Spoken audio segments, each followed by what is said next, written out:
Okie doke. So we are live. Hello, attendees. I see you filling up our little room. Come on in, get comfortable, and we're going to get started here in just a second.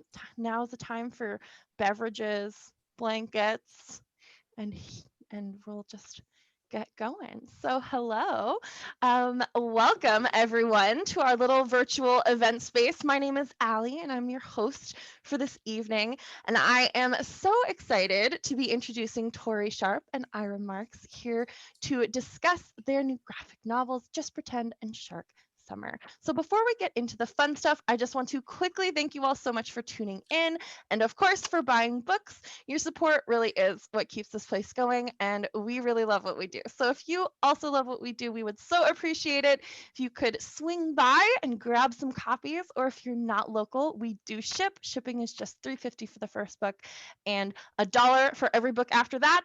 And I will be linking books in the chat all evening, so they should be easy to find.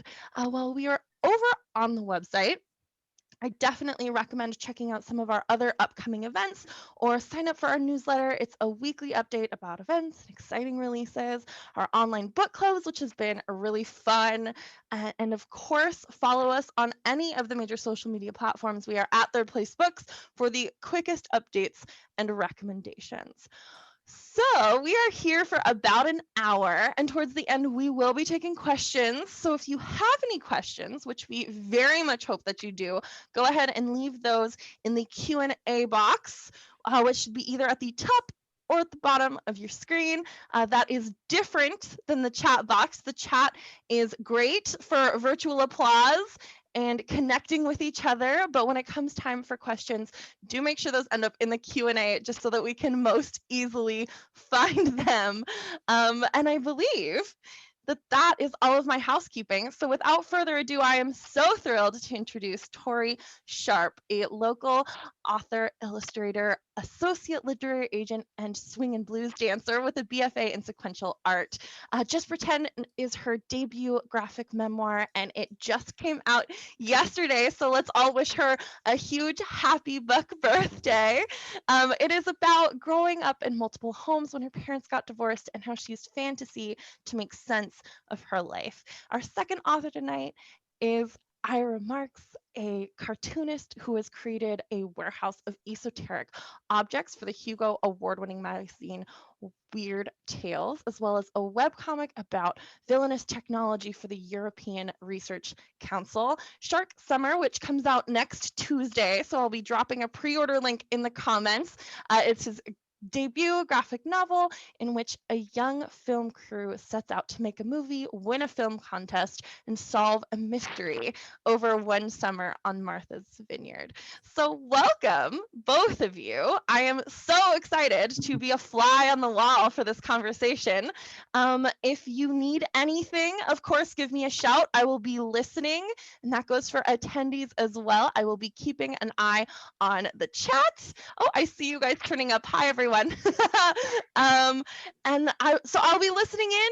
And with that, welcome, authors. Wow, thank you. Thank you. Well, I think just for the listening audience, we're going to pick our roles here. I'm going to, for the most part, kind of interview, set Tori up, pose some interesting and compelling questions to her about her creative process and her very amazing new book, Just Pretend. And hopefully we'll get a lot of interesting insights. This is the sort of thing, like when I was the age of the characters in your book, I would have died to be able to sit in one of these sort of conversations and hear, creative cartoonists talk about their work. So I thought maybe we could begin with you sharing some of your early experiences with graphic novels, maybe some of those like gateway books that really got you on the path to drawing comics. Absolutely. Funnily enough, I remember drawing comics before I remember reading them. And Yeah. I think that my earliest comics that I read were probably in newspapers, which is pretty universal, right, for graphic novelists to have flipped through them when we were kids. It wasn't until I was in college that I found actual bound paperback children's books. I remember it was Friends with Boys by Faith Erin Hicks. That was the Mhm. first one that I found that was really for that audience and perfect bound. And I read it and I just fell in love. And it was like a school story as well, but it also had ghosts. And I was really excited about that book. And I remember finishing it and staring at it and thinking, like, why aren't there more books like this? Um, and that was the beginning of my love for specifically children's comics. And up until that point, I had been reading a lot of webcomics. I Mhm. think when I was in school was sort of the golden age of these comics where people were just making things that they really loved and the communities were so close knit that everybody loved the each other's comics and were linking to each other's comics on their own websites. It was just like a little group of people who were really supportive of each other's work, and I loved the community of that as well. Yeah, I that makes a lot of sense that you describe it that way. I feel the same way. And I think both of our books are really about kids connecting through the arts and storytelling. So mine is pretty straight up fiction, but yours is more like a memoir, actually. Like Mm-hmm. you kind of come forth right away and say, like, this is me telling you my story. Like, obviously, you're the main character in it. So maybe you could talk a little more specifically about your relationship with Taylor, and like you touch on a couple of the projects you did together, but I guess there's probably more to that iceberg below the surface. So maybe you could talk about some of the projects you guys indulged when you were kids that brought you together. Absolutely. Yeah, we had met in preschool. I've been friends with Taylor for my entire living memory.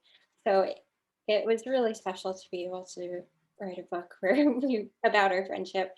Mhm. Um, the project where we wrote like a book together and was really the first one. And then we also wrote a movie script together. And I think for that project, we brought Tara and Andrea in and we were all writing it together. My memories about that project are a little bit hazier. Mm. Um, but there were definitely others. After that one book that we tried to write together, it was more separate then. We were still writing, we were in the same English classes, we got into um, writing for that class. I remember every Friday we had something called Poetry Cafe, where everybody in the class had to write a poem, and then you would like bring in baked goods, and every kid would like go to the front of the class and read their poetry.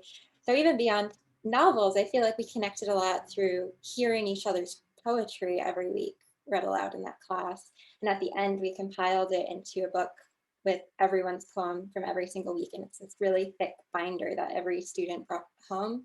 And I Wow. still have that as well. So Wow, that's yeah, amazing. That class sounds really cool. I I feel didn't have really anything lucky like that that. I was Yeah. in that class. Yeah.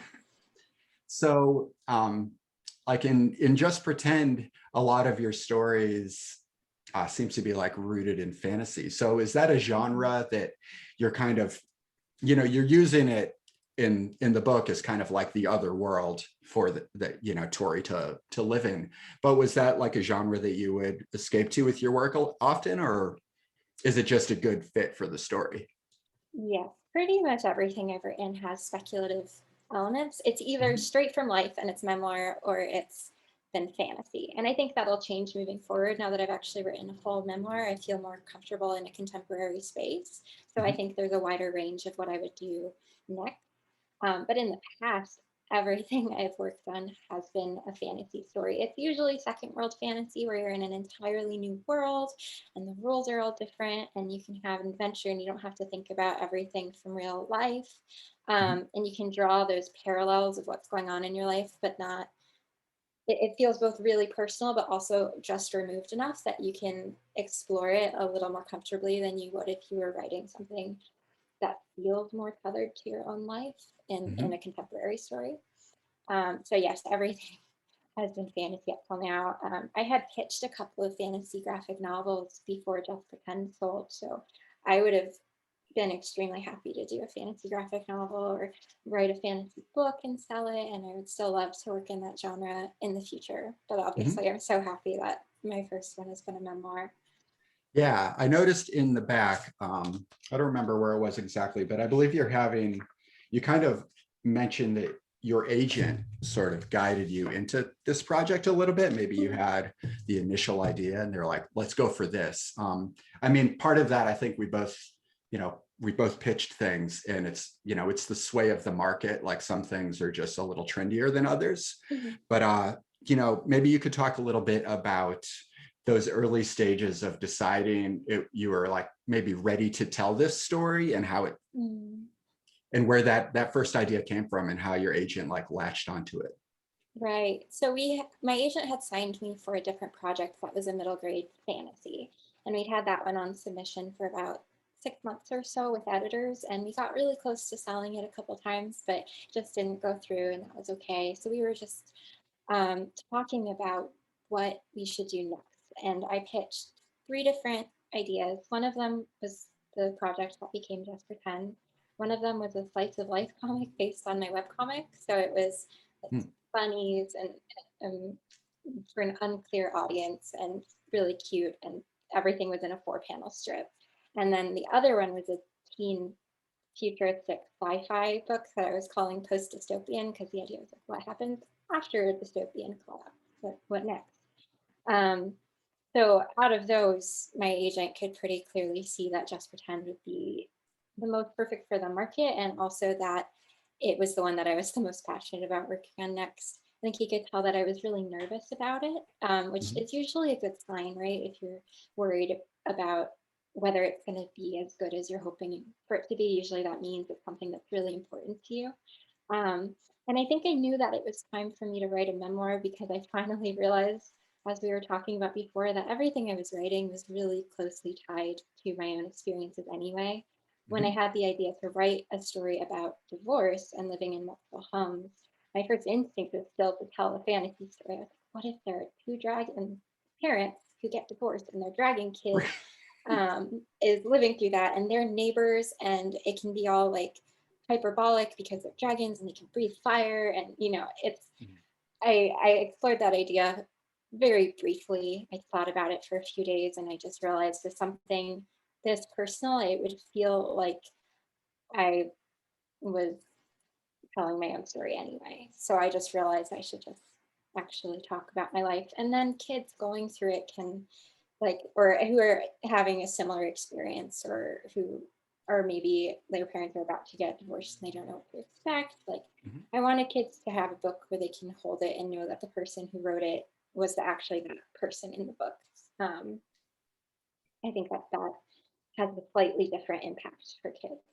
Yeah, and I could see how that that can be like a great motivator in terms of developing the story, because it sounds like the pitch was really just the idea. It's not like you had this scripted out in any way other than having like lived it, right?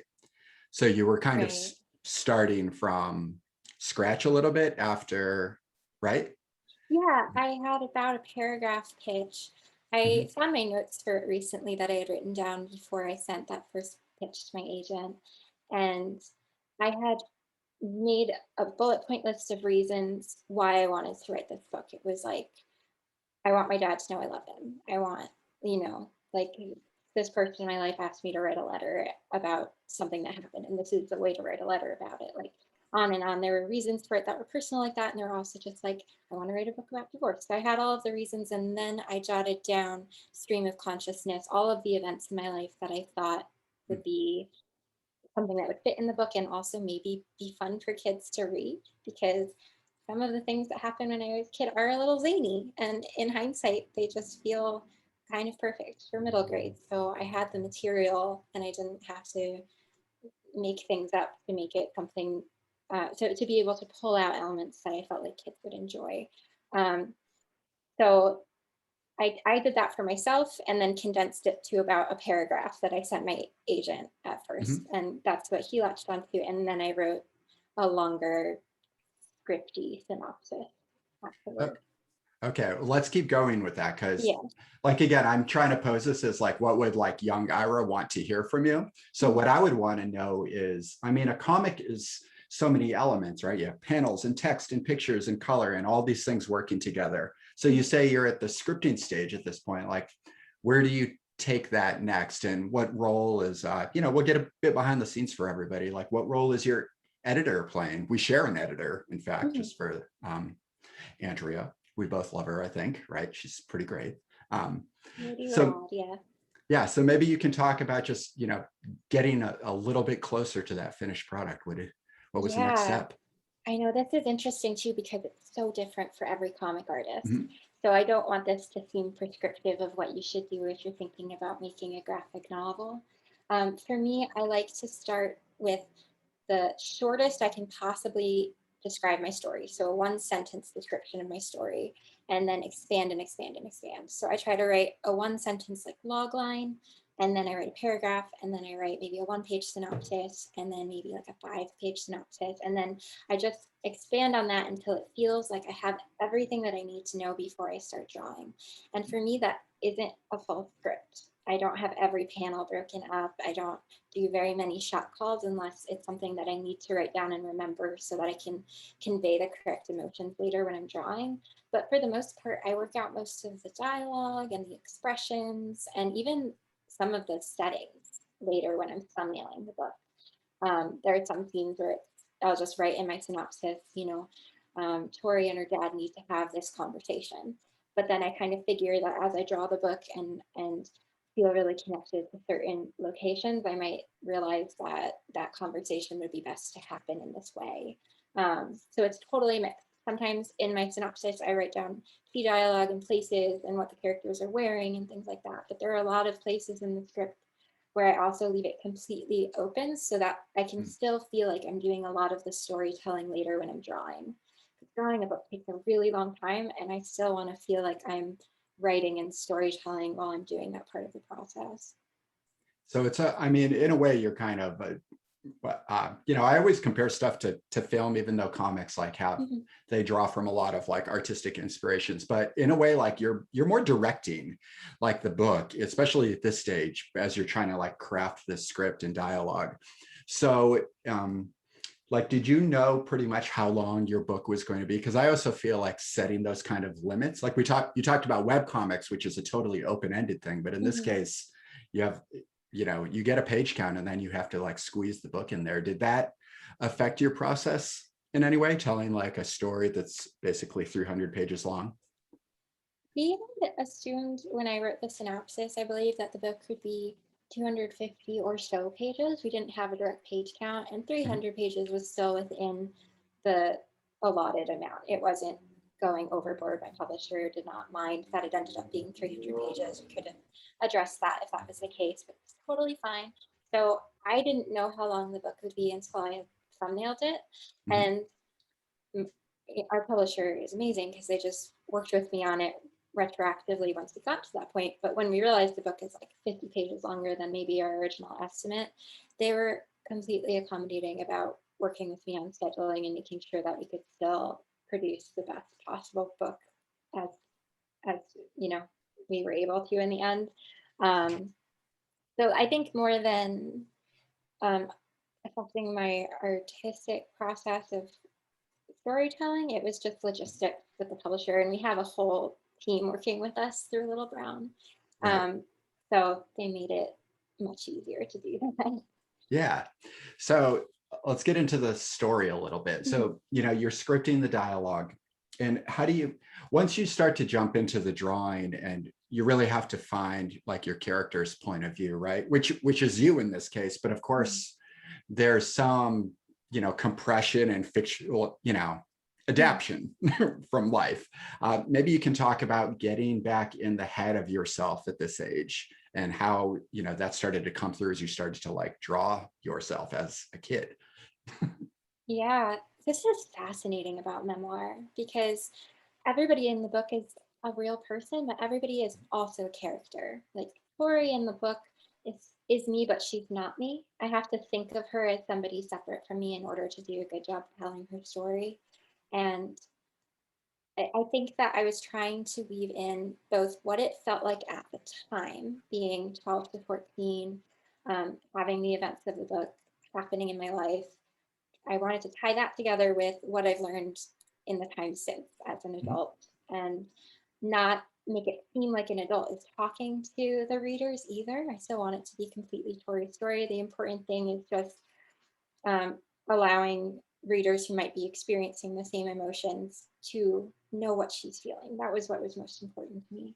And I think in practical terms, what that meant was I had to really think consciously about the themes before I started. Mhm. And there are a few different themes at work in Just Pretend. The central one is about connecting with people. It's about how you have to be intentional in your relationships with people, even when it can be kind of scary. And then we would hope that the people we love would reciprocate the same um, kind of affection and excitement that we put into relationships. And um, you can't control that in other people, but what you can do is communicate. So the book is really like, I realized what I wanted to do with the story was talk about a girl who is having trouble communicating with those around her, and then lead her to a point where she's able to express what she needs. And at first she does that through fiction, and then by the end of the book, I wanted to be making steps to actually do that in a practical sense. Um, and yeah, so I would not have known when I was a kid that that was what this story needed to be about. Mhm. And I think it's something that with memoir, but really with all storytelling, I think the themes we come back to are the ones that come up over and over and over again in our own lives. They're the ones that we become experts on, and hopefully we can bring into the world in a way that other people haven't thought about in quite the same light. So yeah, I hope that answers your No, question. yeah. Oh, yeah. No, I think, yeah. And what you're saying, I think, is if we have any writers out there listening, I think it's important to have that sort of confidence in yourself that like you can take your story, adapt it, and really feel like you're saying something to somebody, right? And when you read Just Pretend, you feel that I can feel you talking to me through your characters. Part of that is I'm also, a storyteller, but I think that's something like, when I was a kid, and maybe when you were a kid too, you could hear the author's voice through the characters. And with memoir, it's like even more obvious. And I think it makes the connection a little easier, right? Yeah, I think there's power in fiction and there's power in memoir, and they can Mhm. do the same thing sometimes and different things at other times. I feel like memoir of all of the branches of nonfiction is marketed the most like fiction, right? Like you kind of treat it as a story just like you would treat a novel, and Mhm. people reading it, I think a lot of people have already read Just Pretend and not realize it's a memoir until they get to the end. um, Mhm. and that's great, and it should function as a story in the same way, and it means that the voice, as you're talking about, ends up being the most important thing in the book, just like it is in fiction. Yeah. So how did let's talk about editing a little bit and like, self-editing, because obviously there's more to your life than what's in these pages here. So how did you decide maybe some of the tone, like how far you would want to reach into reality? Because I'll mention a couple moments that stick out to me as a reader, and maybe because I'm also a boy, but your brother Ryan and your dad, they're kind of on the periphery of this whole story. The dad is more like a central role more, but there's the little beat, not to spoil anything, but like there's a couple holes in the wall of your childhood home. And when I got to those points in the story, I'm like, oh wow, that's kind of intense. Like just sort of like maybe the frustration of a male figure in the house. Yeah. And maybe you could talk about choosing some of the moments in this book and like how you decided what to keep, and maybe even mention a couple that didn't make the cut for whatever reason. Yeah, I'll start with the moments you just mentioned. So for that one, I was really on the fence about whether or not to include it, as far as whether it fit the tone of the rest of the book and whether it would matter to the story and everything. And when I talked to my friends about it and people in my life and family, it felt like everybody kept saying, I know someone who's done that. I know multiple people. I know so many people who've done that. And part of what I want to do with Just Pretend is take away this idea that we can't talk about things. Like we loop that back to the theme, right, about just communicating what you need and not feeling like there are all of these barriers between people. And I think a lot of things are not as earth shattering as they feel once we've talked about them. Mhm. Um, so if anything tied into that theme that is what I would include. And that became a North Star, right? To keep Yeah. you in line toward where you knew that the story had to head. Um, when I was gathering memories and everything, I was talking to people in my life and spending a lot of time journaling. And the first draft of Just Pretend that I showed my agent, I knew it wasn't going to be the final draft. I knew it was really, really terrible. But it started a lot earlier in my life and went a lot later. It was more Mm, autobiographical rather than memoir. mhm. And it was barely really like a synopsis even. I just sort of got everything out that I thought might relate to this kind of story, and I sent it to him, and he was so helpful in showing me what he thought the parts of the story that were really magical and important and kids would love would be. So then I was able to narrow in more onto those middle school years and tie everything together as well as I could. So it was a combination of talking to people and then just whittling down until I got to the core story that felt right. And when I got there, it just clicked suddenly. Like that writing that really really long draft of the script that encompassed more of my life took Mhm. a really long time, and I was struggling with it. And then as soon as what I needed to do clicked, writing the next draft was very quick. And you'd asked before about working with Andrea on it as well and how that editorial process went. And once she acquired the book, we did edit the synopsis for a bit, but it's memoir, so you can't say, "Hey, do you want to like rewrite this whole section of the story?" If you acquire a memoir, it has to essentially be like in a place where you're pretty confident about it. There was one through line about a mental health issue that I had considered putting in that draft that we decided didn't reach enough of a conclusion to be worth Mm. exploring in this book. So we thought it would be better to wait until maybe a later book and address it in a more thorough way. And I completely agreed.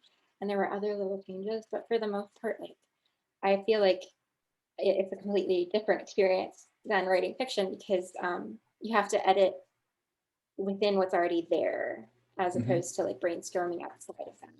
So Yeah. completely different skills, and it's amazing that that Andrea is so great at both. Yeah, and like keeping you on track with what your story is really about. And I think for me, she was great at extracting like the appeal of the characters in your story too, and helping you like find the things that will endear the readers, which I think helps you. Your characters are so appealing. You can dip into maybe a more serious topic here and there without derailing the story because we're like following their appeal, that like just cartoon magic that you get from a graphic novel, right? It's Yeah. interesting just thinking about like a book like yours and what was available to us when we were younger, just in terms of how the story goes, it like with the pacing of it and how we jump Mhm. through time, it's quite mature. I don't know if you thought about that in terms of how advanced kids are with like visual literacy at this point, Mhm. because it's so easy to grow up with like great comics now. Like for me, and I think you mentioned a little, it was harder to find this stuff. It just wasn't being handed to you or wasn't in the classroom. But Yeah. maybe you could talk a little bit about thinking about how you paced this story for a young reader. Yeah. There's a lot of ground to cover. Even for a memoir, it covers a little bit of a longer time frame than a lot of them do. Mhm. Memoirs, might cover a couple of months in somebody's life or a year, and Just Pretend is more like 2 years, and it's really wrapping in so many details. And I think that that's because I'm a person who is very detail oriented, and I am kind of a bottom up thinker. It's like I see all of the details and then paint the whole picture from that, as Mhm. opposed to people who see the entire canvas first and then narrow in on things. Um, so it just made sense for my own brain to tell a story like that. Some of my critique partners say that the manuscripts they've read of novels from me also have a very similar approach. So it's both what's most natural for me and what felt right for the story because I wanted readers to just fall into it. I think that this kind of structure works for readers who just trust you as an author. And I mean, you have to build that trust with them, but I think it works for readers who want to go along for the ride and see what happens. And I think if people get too caught up in it or worry they've missed something, then it ends up maybe not being as great of they would not have as much of an ability to just dive into the whimsy of it and really see where it goes. Yeah. Um, Did you you know, in terms of looking up other artists for maybe visual reference or like other storytellers that you admired, were there any points of inspiration that helped you kind of craft this story that you wanted to shout out, even just, you know, visually? I mean, I see it like there's a certain like feeling I get from looking at your book that feels familiar, but I'm not sure I could exactly pinpoint what artists you know, that you might admire. So maybe you could name a couple. yeah, I would love to. I Okay. was reading a lot of Tilly Walden's work at the Oh time. yeah. Yeah, I had picked up Tilly's work because it's memoir, most of it. Are the ones that I picked up spinning around the same time, and um, I love that structure. And I don't think that that book has as many breaks. I feel like you go through a little bit more smoothly, but it's that same kind of atmospheric storytelling that I really latched onto. Um, I and then I was reading a lot of memoir, really. I read some of Raina Telgemeier's work, and I love it. And it also didn't feel like quite the right storytelling style for Just Pretend, because it's a little bit more comedy of errors and a little bit more like commercial cartooning. And I love her work so much, but I just knew that, you know, comparing which would be more of an inspiration for this particular book, I moved more toward Tilly Walden. And then for cartooning style, I'm also a big fan of Jen Wang. I just like Mhm. fluidity in line work. And I think that um, I wanted the whole page to just feel like you move through it. I wanted to use a lot of panels where you don't have dialogue and try to convey a lot without needing words, to really use the medium of comic to as full of an effect as I could by trying to use expressions and background and symbolism through all of the imagery and really expand on what I had been trying to do with that in the past. And since everything was from my own life, I think I had the chance to do that in a way that would have been a lot harder if it wasn't, because Yeah. I have a whole visual library of my childhood. It's not like I'm drawing from nothing yet. Pretty much everything in the book is just a memory, and it's easier um, to put some symbolism in things when you remember them and they come up over and over, and you already have attachments to those things that you don't fully understand when you start. Yeah. Did you like as you started drawing this book, like I at least with my stuff, once you start going in a story, you get more confidence and you start to like explore different, you know, camera angles or like body language. Do you have anything you're like particularly proud of, like a page or a certain panel that you're like, I nailed it type of feeling? Well, I get so excited about the splash pages with the portal magic, and Yeah. they're just the sparkliest and pretty, and it those are very important to me. In general, I really like splash pages and spreads.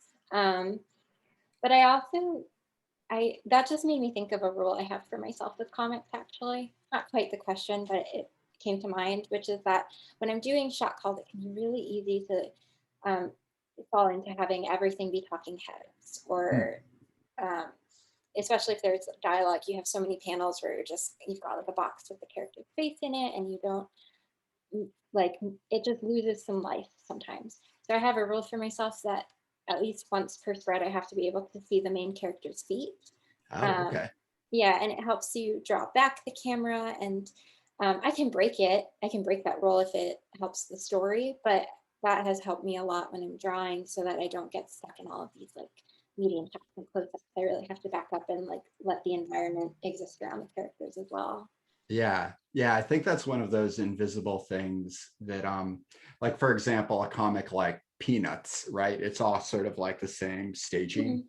throughout. And it just, I mean, it kind of works for the deadpan humor, but you can't really use that as like a reference when you're telling a longer form story, right?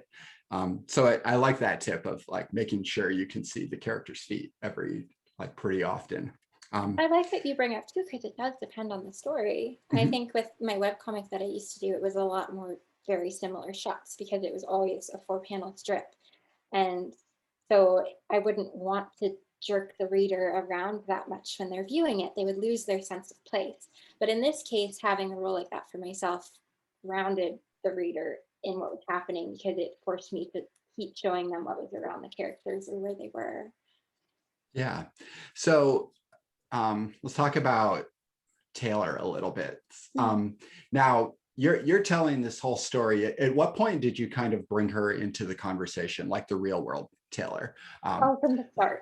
Okay, so she knew Yeah. you were going forward. Did you kind of maybe interview her a little bit and see if she had a different side? Because through the book, you do get to really subtly learn. You realize you're learning more about Taylor as the story goes on, which I think is like a great way to set up a character. And they, to me, they're often the most memorable. Like by the end, I'm like, oh, wow, I was just taking in all this stuff about Taylor that I didn't know. It was kind of like going on outside the frame in a way. So did you get any little insights from her that kind of helped you craft this story?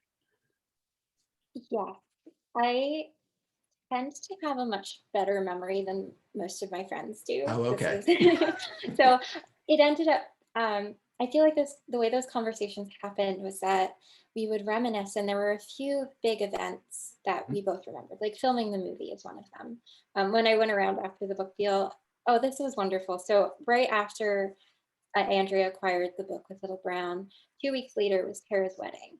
So I got to go and see everybody from the book, and also I saw Nick Oh, like the next week, and I saw my whole family because I had moved across the country, so I went home. So it was really a special coincidence that I got to go home and be like, guess what? It's sold. So that led to a lot of reminiscing too. But at Tara's wedding, the thing everybody brings up is like, oh, remember that movie that we did? So yeah. there were certain memories that are always top of people's mind when we're being nostalgic. And there were other things, like maybe the thing with the mailboxes. I'm trying not to say things that are like Right. spoilerly later on. That one's pretty early and vague. But there were certain memories where I would bring up, hey, remember the thing with the mailboxes? And Taylor would reminisce with me, and sometimes it jogged my own memory, and I would start remembering things just because I was talking about them now. And sometimes she would have um, things that she would add to it, or she would say her feelings about it, which at the time I might not have realized for what she was feeling about it. There were a few things I brought up too, or each of us said to each other afterwards, we're like, "Oh my gosh, I can't." My dog, sorry. We were saying, I forgot I did that. I can't believe I did that. And it was very fun. That was really one of the most special parts of this, was just getting to spend hours on the phone talking about all of these things with her. Taylor and I, even without the book, have kept in really close contact and talk all of the time. But you don't always spend the time reminiscing about when you were 12.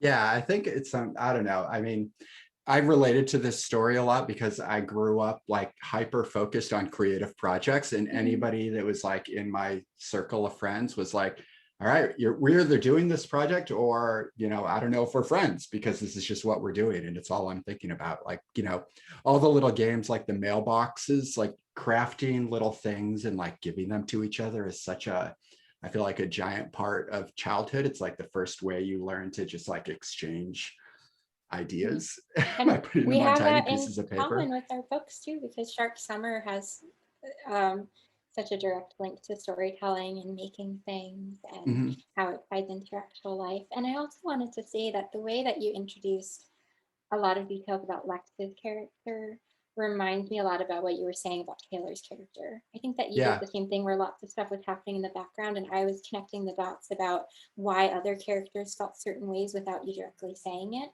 That's such a cool thing in stories. It's so fun to read that and be doing part of the work as the reader, feeling smart, figuring it out as you go, and realizing you've just been absorbing things because how seamless it all feels. Yeah, no, yeah, you're right. I mean, maybe that's why I latched onto it, because Yeah. I think it's, something hopefully we're doing with these books. I don't know. I think you get to an age where you're not telling yourself stories as much as you're really trying to tell other people. And that style of showing a character, I feel like it's a way to teach empathy a little bit or something. And I don't know. I assume that that's like important to you, just like the way your story is told is really just, I mean, it's trying to teach you, it's trying to teach a kid something, I think, in a way, as much as it's just sort of like giving you, something fun and bright and colorful to look at. There's like that undercurrent of like, think about how your dad feels about this sort of thing. And, everybody has their own history. Like there's so much we don't see in the story. Like that's what I was getting at earlier. And maybe you could talk a little bit more. We're almost to the Q&A point, so I don't want to open up a giant can of worms, but in terms of like integrating the fantasy narrative and that sort of like allegory and those things that as a middle grade kid, you're just getting introduced, how did you sort of manage the balance of that so it wouldn't, make a kid feel not so smart to not get it? How did you decide how much of that to do and not confuse a young reader? That's a great question. Yeah. Yeah, I guess because the fantasy narrative I'd written felt so tied into what I was living at the time, I was basically journaling but through fantasy characters, right? So letting them go on their adventures already felt really tied in to my own life. And I think that I didn't question it a whole lot that readers would be able to pick up on it. But I also have the sense that the kind of stories I want to tell are the ones that it's for the readers who will get it. And I think that if I was trying to write a story that absolutely everybody would love, it wouldn't have the power to really intimately reach the people who need it. And so I'm okay with some people reading it and just liking it because it's a fun fantasy story and not realizing how all those feelings are mirrored in the other characters in the real world. But I think that it has the potential to be really special for kids who do get it. And that's what I'm really excited about. Yeah, totally. Like you want every book to feel like kind of a little bit of a secret too, in the way like so much stuff is just out there accessible on the internet. Like you kind of want a book to be like a magic artifact for like certain kids. Like, I don't know, maybe we both like romanticize that a little bit because we're both probably. Like, we're both debuting a book. Yeah. Like what did it feel like to, maybe this is a good kind of closer before the Q&A. What did it feel like to like open that box of, your book for, see it for the first time? Oh my goodness. It really was magical. And I wanted to be an author since I was a kid. That's literally what the book's about. It's my earliest memories all involve writing.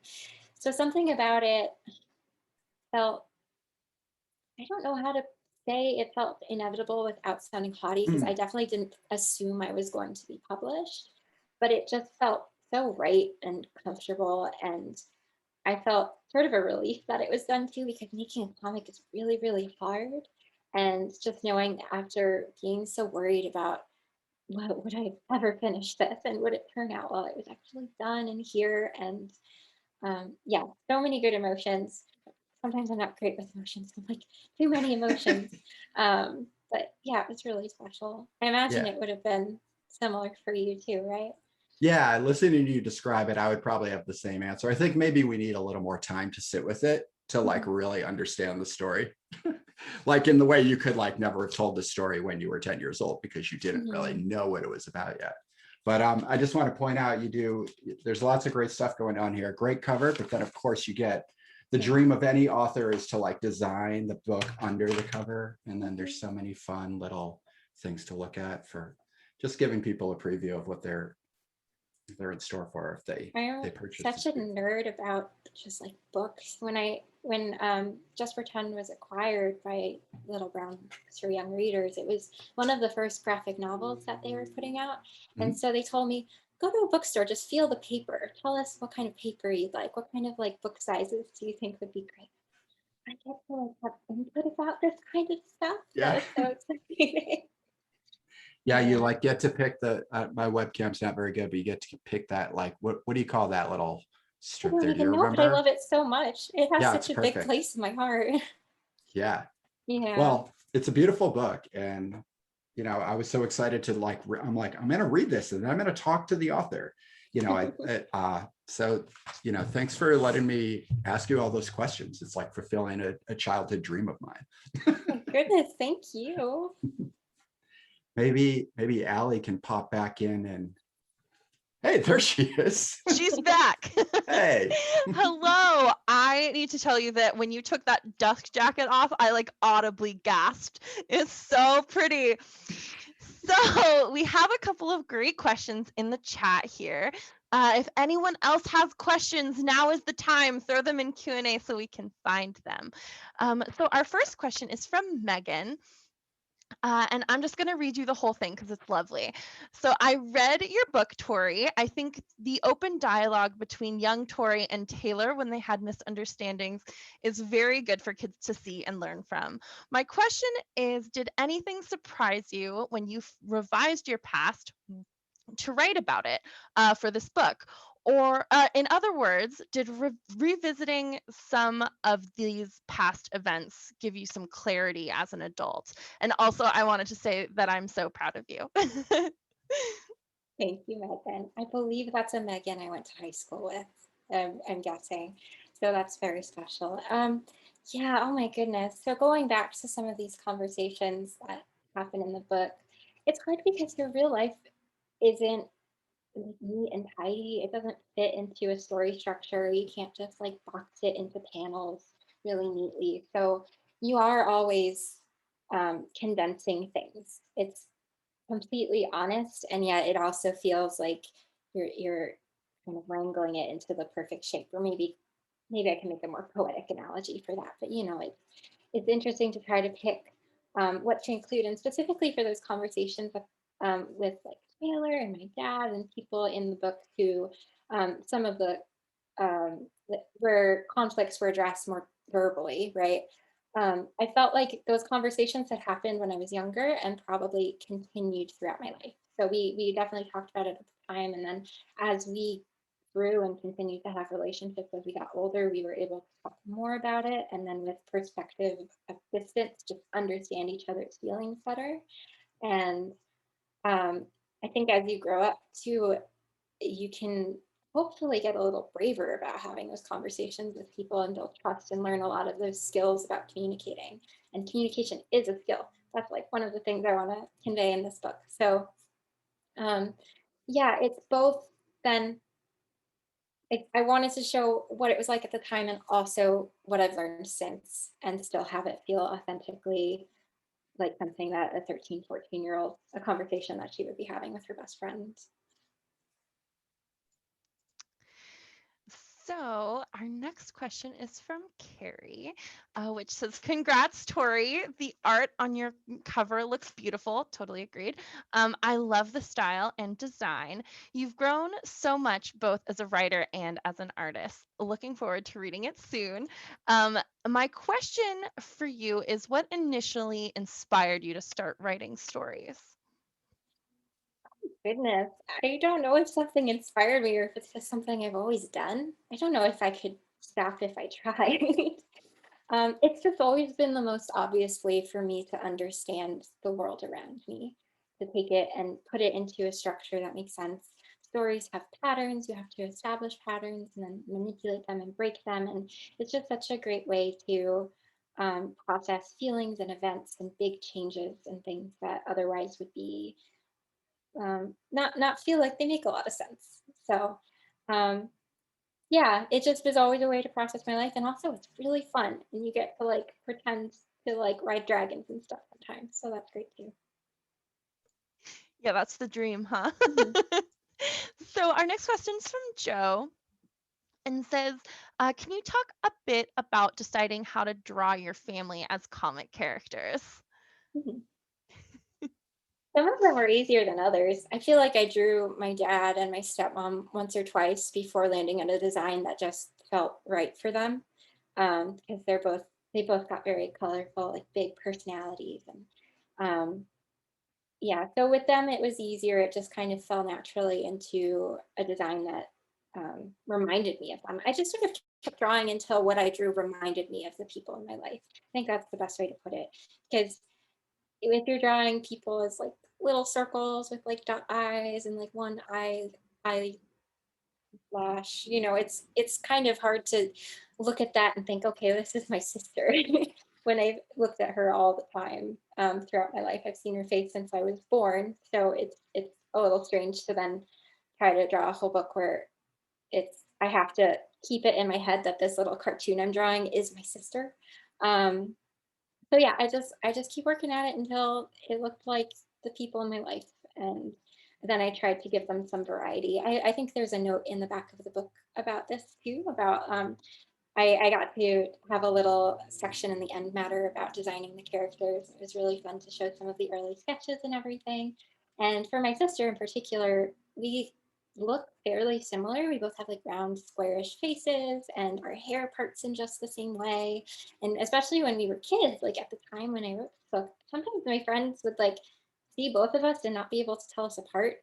And so when I was designing our characters, like to me, it's really obvious how different we are. But it felt like when I was drawing us, it really clicked. Like I wouldn't, as like a cartoonist, know how to draw us in a way that looks different. So to kind of get around that, I like put her hair up and gave her a scrunchie that she always wears and stuff like that. So I just had to make them recognizable to me and also recognizable to the reader as independent people throughout the book. That's too funny. The similar sister look. Mhm. So our next question says, drawing comics is a lot of work. What is your daily routine when you're working? I love this question. Yes, I wake up and I draw comics. No, that's a little too oversimplified.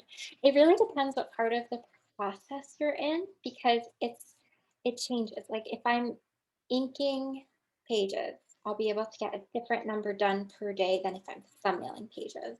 Because you want to kind of keep thumbnails really quick so that you don't make them too stiff before you get later farther along in the story. So you thumbnail and then you pencil over them, and then you ink over them, you color and you add letters. There's a lot of steps to drawing comics. So I have to kind of figure out what is a reasonable number of pages to thumbnail every day that is sustainable and won't make me like collapse onto the floor in a puddle. I want to still love drawing comics for the rest of my life. So I have to make sure to still get enough sleep and everything. So day to day, I will kind of assess that. What does my heart tell me is the correct number of pages that I can draw within like a reasonable time without killing my wrists? And that's going to kind of vary day to day too. If you have like wrist pain or if you have other things in your life to take care of. So I just found, I'm sorry, I wish I had an answer of like I wake up and it's 9 to 5 and then I go do other things and I sleep. But the reality of it is like it totally depends on what needs to get done that day. And then I retroactively track it on a spreadsheet to make sure that I'm like keeping organized and getting enough done. I feel like it's such an undertaking. That spreadsheet thing, though, I love. So I had a question, and if anyone else has questions, keep throwing them at us. We have a few more minutes, so now is the time. But I wanted to know how you landed on comics over other kinds of storytelling. Like, what is unique about this medium that drew you to it? The first time I drew a comic, I feel like I just knew that I loved it. So it's kind of kismet, right? Like I don't know exactly why I loved it as much as I did from the start. Um, so it was partially that, and then I also, as I got older and went to art school and was like trying lots of different kinds of writing and storytelling, I wanted to make sure that comics were really actually what I wanted to do with my life. Um, so I started school with, I think, an animation major and a sequential art minor. Sequential art is comics essentially. So I was thinking there are like jobs in animation. Animation seems really fun too. And I'm glad I started out studying that because I learned like really cool stuff. But ultimately I graduated as a sequential art major and got out of school and I was like, what if I just spent like years of my life thinking, well, I love comics, so I'm going to do comics, but it's not actually what I want to do with my life. And I had a little bit of a crisis. And I think a lot of artists do, where if you grow up and you have a dream since you were a kid of doing a specific thing, you have a reckoning as an adult where you have to see if your adult self still loves it as much as your kid self does. Um, what that looked like for me was trying a lot of different things. So I wrote a book like that wasn't a comic, and I wrote a board game, and I like I just did like all sorts of different things. I was doing visual development art for like indie games and applying for jobs at animation studios. And like I tried everything in the arts that was kind of like even tangentially related to what I had studied in school. And ultimately then I like started very specific with comics and then went really broad with everything else and then got back to comics, fortunately. It turned out to be true love. Yes. But you made sure, which is cool. So Hannah says, hi, Tori, super excited for you. Having created a memoir about your childhood, would you ever consider tackling a story about yourself in the future if your life leads to a story to tell, or only other types of stories in the future? I think that I will continue to write memoir just because I can't help it.